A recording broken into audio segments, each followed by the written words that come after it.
I want to talk about nutrition in this episode. You probably can tell that I'm just using my phone to record these episodes. I haven't got any state-of-the-art equipment, just a tripod. Also, I'm not particularly, I'm no good at editing, so it's as it is recorded is what you get. But I've got a load of vegetables here that I want to talk about because I really think it can make a difference. If you're thinking about what you're eating and the nutrients that are in it, it gives you a positivity that you really need. That's one of the most vital things when you're going through cancer treatment, is to try and keep positive and to feel that you have an influence on the outcome in some way. So the more vegetables and fruit that you can consume, then the more you feel that you're contributing to your recovery. And there's lots of things to think about: healing of scars and how your body deals with particularly chemotherapy or radiotherapy in terms of healing, and antioxidants to help your body stay healthy once they've cleared it of the cancer. And it is amazing when you look into it. So I won't talk about every vegetable and fruit and what's in it, but just a few that I think are particularly important. I've got here some of the usual things that you would have. Obviously carrots, we all know they are full of vitamin C. I've got a shallot there. That's a banana shallot. They are so much more tasty than ordinary onions. So I like to use those in certain things, but like an omelette or frittata. Cauliflower. This is very good for you, but obviously people are put off it. It seems a bit faffy. The best thing to do if you want just a quick and easy meal: roasted chicken. You can buy it in a roasting bag if you haven't got any, but I usually use roasting bags to cook meat in, because I find I haven't got to think about basting them. They just look after themselves. You can make your own, or you could buy a packet of cauliflower cheese sauce and steam the cauliflower first until it's tender, and then I put the sauce over it. And I usually just make a sort of a white sauce put Dijon mustard in, salt and pepper, and then I just pile the cheese over the top as much as you like.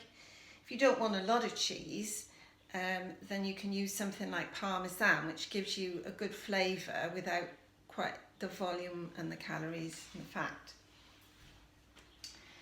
fat. Let's talk about each one and the nutrients that I'm particularly interested in. Now, the aubergine, you may not use these very often. They look a bit daunting, and years ago you used to have to pour salt on them and drain the water out, but they've got different varieties now that you can just chop and use. And I like to use this in a vegetable bake, which I'll do a demonstration of on another episode. And that, that's an extra dimension. The fact that it's got this lovely rich coloured skin indicates that it's got different nutrients than your other vegetables. So let me tell you about what's in an aubergine. So high in antioxidants, it's got vitamin C, calcium, iron, B6, manganese, folate, potassium, niacin and copper. So pretty good for you, as I say. My husband makes a nice aubergine, I call it a bake, but actually he just does it in a pan, and it's a vegetarian dish. We're not vegetarians, but we like to have vegetarian dishes as often as we can. And then he uses pasta with it and about 3 different types of cheese, and that's really nice. Now I'm going to talk about asparagus, because these are amazing. I love asparagus. I've always had them when we go out for meals, years ago, with a hollandaise sauce on as a starter. But and these can be used in, as a Thai green salmon curry recipe that I'll cover on one episode. Or you can throw them in the bake. They have got 11% iron, a normal portion, vitamins A, D, C, B6. They're a good source of antioxidants, high in flavonoids. They can reduce blood pressure. They're anti-inflammatory, antiviral, and some tests that they've carried out have shown them to be anti-cancer. When I found that out, I was eating them like every other day when I was first diagnosed. I don't know how much difference it makes, but it made me feel better that I was doing something. Red peppers. I mean, you often get in a selection pack, you get a green one, and I'm not fond of those, but I'll use them, I'll cut them up and hide them inside a bake or something. But your red ones, because each different colour has got slightly different benefits. But a red pepper has got vitamins A, C, iron. It provides 169%, one of those, of your daily requirement of vitamin C. So that's pretty good. And you often think about vitamin C coming from just fruit, but veg as well. It's also got B6, K1, whatever that is, potassium, folate, vitamins, and vitamin E.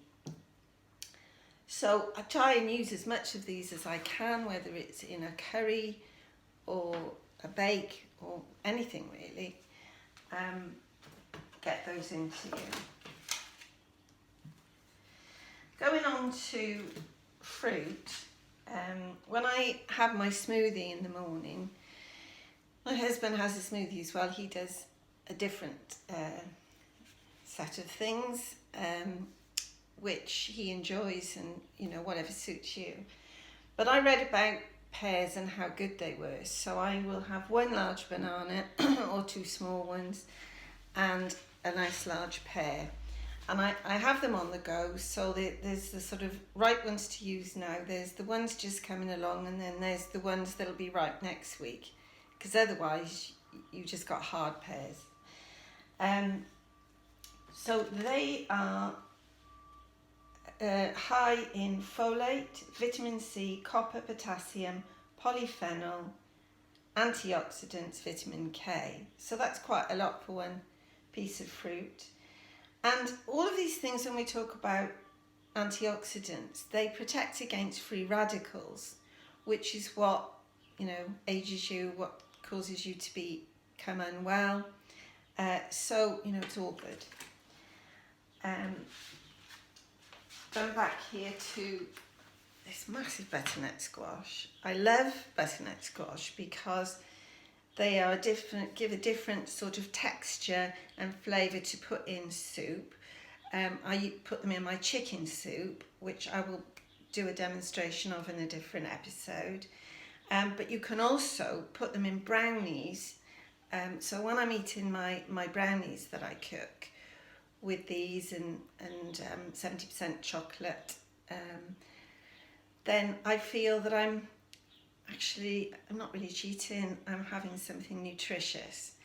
There's not a lot of fat in the recipe, so it is actually good for you.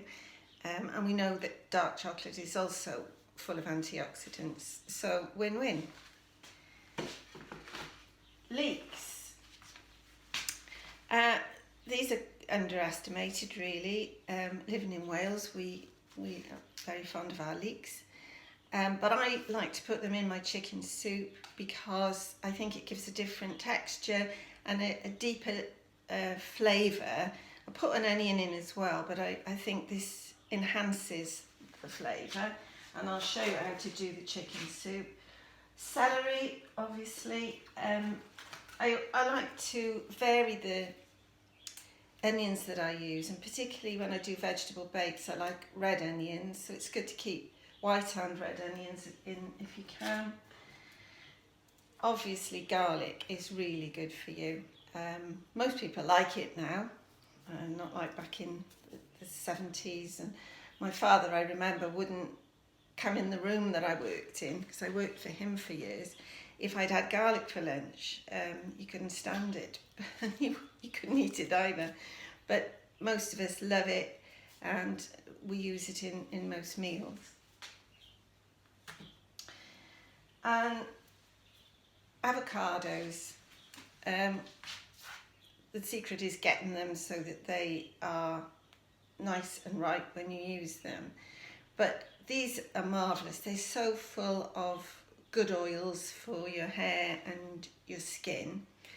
I used to make an avocado and tomato sandwich, slice it with some wholemeal bread with salt and pepper on, and that's quite filling for a vegetarian option for lunch if you don't want ham or chicken or whatever you normally have. If you like to have a vegetarian day maybe. Obviously guacamole, that's one of our favourites.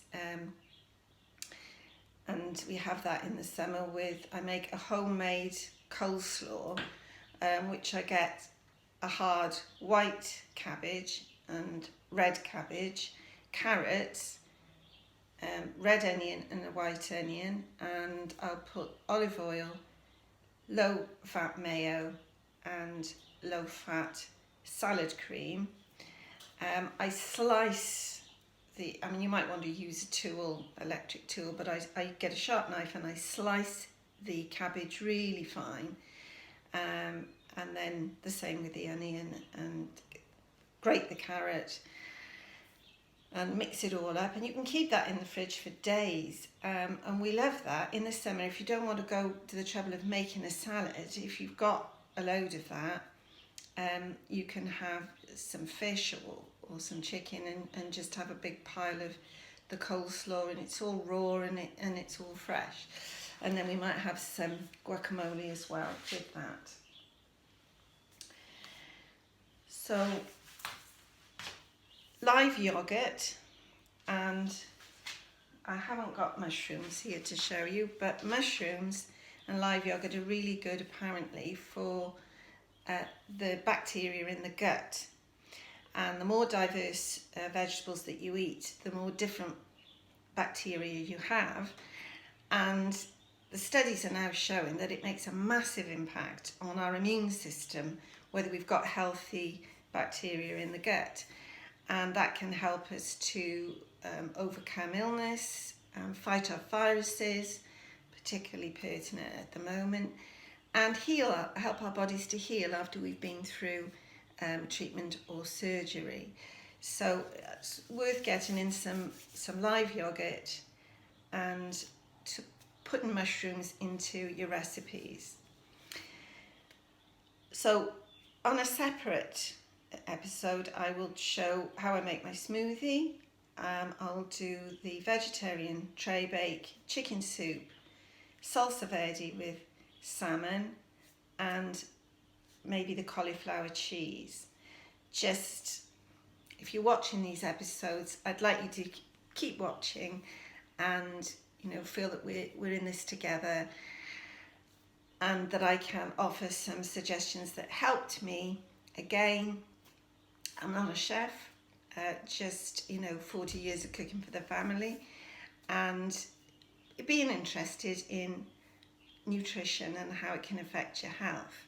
So I hope that will give you some thoughts for not necessarily going out and buying a load of vegetables, but picking some and trying them and see what you can make that you will enjoy.